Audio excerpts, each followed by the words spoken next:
Hello friends, we're back at it again in the upper room, but this time we have a little bit of context of Judas' betrayal, because in today's gospel, according to Matthew, nakita natin kung paano ipinagkanulo ni Judas si Jesus by selling him to the chief priests for 30 pieces of silver. But this is not where I want to focus our reflection in today's gospel.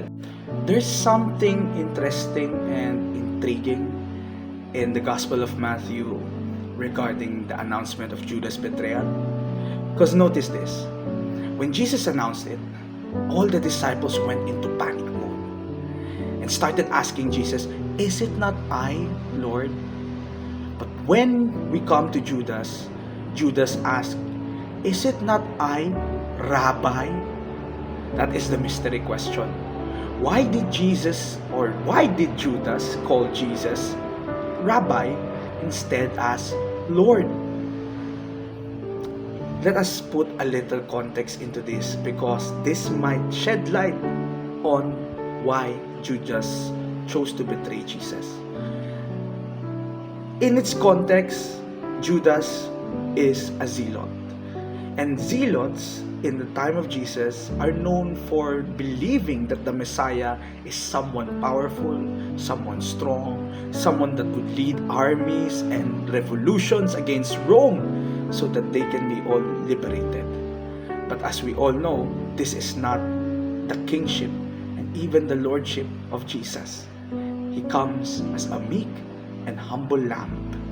And this is too much for Judas to understand. In short, by Jesus not living to Judas' expectations, it steered his heart to become hardened. Kaya niya pinagtaksilan ang Panginoon. The title Lord is too much for his lips to pronounce, because this is something that he personally is struggling with. My dear friends, as we enter the sacred triduum, I want to share some points of reflection that we can take from today's gospel. First point, just like Judas, our hearts can be hardened by our blind expectations. Judas' concept and expectation of a Messiah is different from what Jesus lived, from what Jesus showed, and from what Jesus did. Jesus did not live up to Judas' expectations. Ganon din tayo. Kapag ang mga pinapanalangin natin ay sinasagot ng Panginoon sa paraan na hindi natin gusto, tayo'y nagtataksil, tayo'y tumatalikod, tayo'y nagkakasala. Let us be aware of this so that we could not repeat the same mistake Judas committed. Last point, when the Lord convicts, come out from hiding. Sinubukan man itago ni Judas kay Jesus ang kanyang pagtataksil, pagkakasala, yet even in this moment, Jesus guards the reputation of Judas and gives him a chance. How? By not declaring his sin to the other disciples and telling that he is the traitor. Saint Jerome said, "The Lord now foretells who is to be the traitor, thus giving him place of repentance."